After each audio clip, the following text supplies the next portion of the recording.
Hello, kids.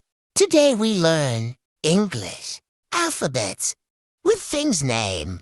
Let's start. A for apple. B for boy.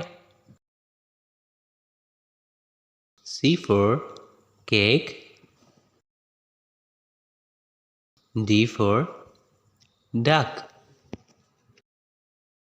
E for egg.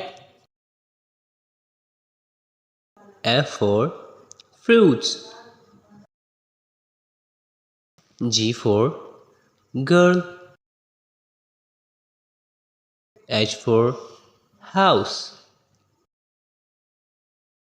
I for ice cream.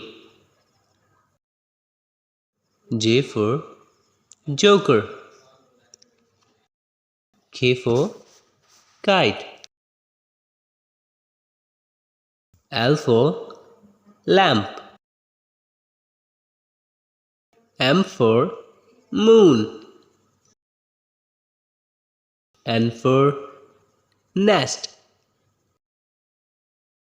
O for ostrich. P for parrot.